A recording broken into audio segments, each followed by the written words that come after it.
very spiritual people, very successful people, very like married people. But it gives me hope. And I truly believe in all of my relationships, I have hope.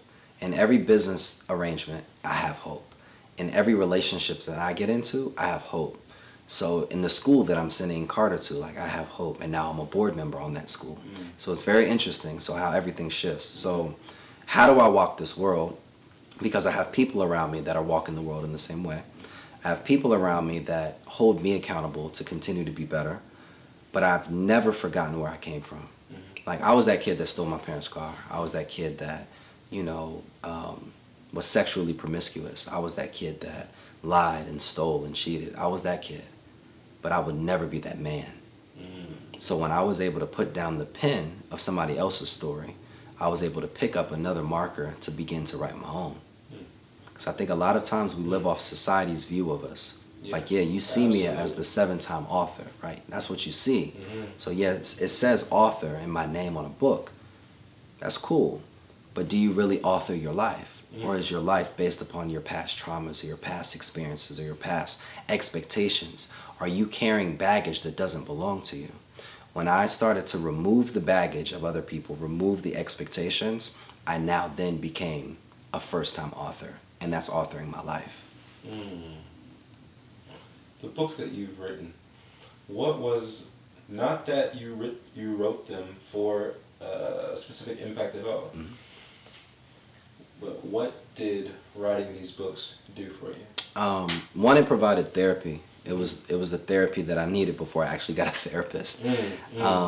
Two, it provided me clarity, because I was able to look back and be reflective on all the different things that I learned and experiences, and then I was like, well, wow, like, this was a lesson in that. And number three, it provided me power. Because remember, at the beginning of the conversation, I talked about legacy. Yes. What's the only thing that they don't burn down during wars? Is libraries. Yeah. They never burn books. So my legacy will always be able to pass down. My experiences, my perspectives.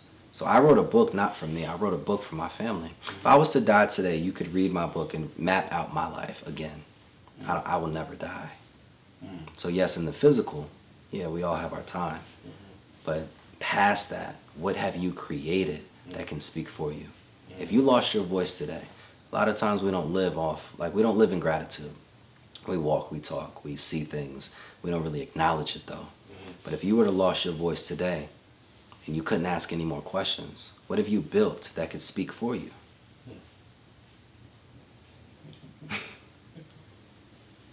This is good, bro. That's what's funny is the depth that we're reaching, that is not what this is for. This is it. This is as organic as a conversation can be. If you asked me where this conversation would go, this wasn't going to be it. I know about, you have a background in track, right? You went to Alabama A&M, right? My goodness, you've written a plethora of books. You've been featured in a variety of publications, whether they be digital or hard copy. You present yourself very well. Thank you.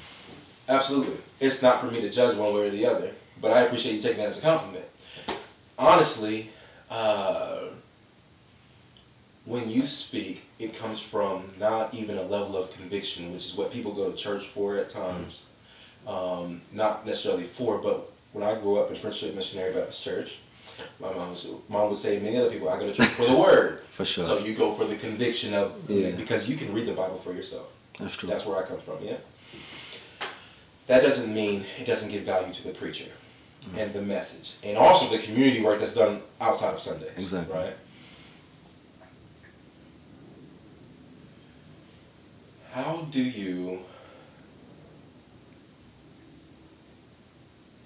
go from working in education, knowing how education is? You just talked about putting your son in Carter, shout out to Carter. Shout out. Put him in a school that you're on the board for, and I think that's infiltration. Exactly. And whether it's at that school or anywhere else, infiltration into curriculum, which you've developed curriculums, right? Everything. Okay. So, with the vision that you have of the future and all the things that you see that are detriments to the greater community of not just black people, but we're just talking about socioeconomic things. Exactly. You also have asked questions on other platforms like, how do you cater to chance? I knew what you meant, and I know what you mean, because there are people that you want to give your services and time to that you know you can help. Exactly. While still catering and bringing in what needs to be brought in as far as infiltration into the economic system, right? Your ideal clients. Exactly. Can you please allow me to understand more how you balance this? Because this doesn't exist within people who I have seen amass a certain level of wealth or whatever the case may be. Typically, they ignore the lower income community. Exactly. So I don't do this for money, like really. Interestingly, if I could, like in a perfect scenario, I wouldn't be an entrepreneur at all. If I could choose the life that I wanted, if bills were never a problem, wow. I would literally go around the world and meet people, write about their stories, and write books, and that's all. That's all. I do this to create a sense of freedom. So the question is, yeah, it's definitely necessary. I do this because I saw nights where my mother wasn't there, at home because she had to work, or she would travel for 2 weeks at a time, or my father, he would be so focused in working in the community that there were times where he wasn't where I needed him to be at that moment, right? So to answer your question, how do I balance it, right? Yeah. I've gotten very intentional with building a system that, like I said earlier, it speaks for me while I'm gone. So now, when I'm serving in the community, it's not for an opportunity because I have a system that I'm making money while I'm serving. So I had to build a system. I had to build an online system. So a lot of us talk about like owning real estate, right? Right. But to own real estate, you have to have what? You have to have capital. Absolutely. To own real estate online, you have to be creative. You can own digital real estate just as much as you own physical real estate. Because if I'm making $800 a month on a high ticket offer, what is that? That's like 2 rental properties and a duplex. It's the same thing. The difference between online real estate, digital real estate, and physical real estate is that there's not enough land, but there's so much more online presence. Yeah. There's so many more people. So for me, I needed to create a system so that I could begin to serve for free.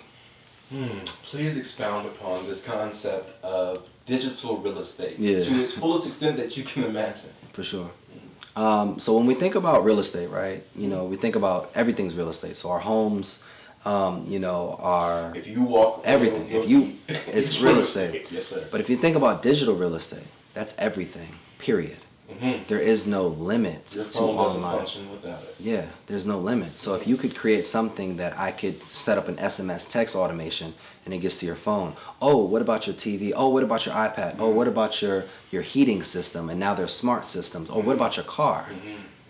All of this is digital real estate. So if I can get on your phone, on your TV, in your house, in your car, then what? I stay with you all day. Yes.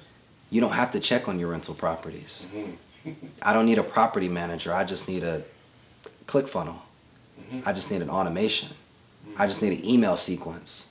I just need something like that could run my business, and I can be in Puerto Rico for 7 days.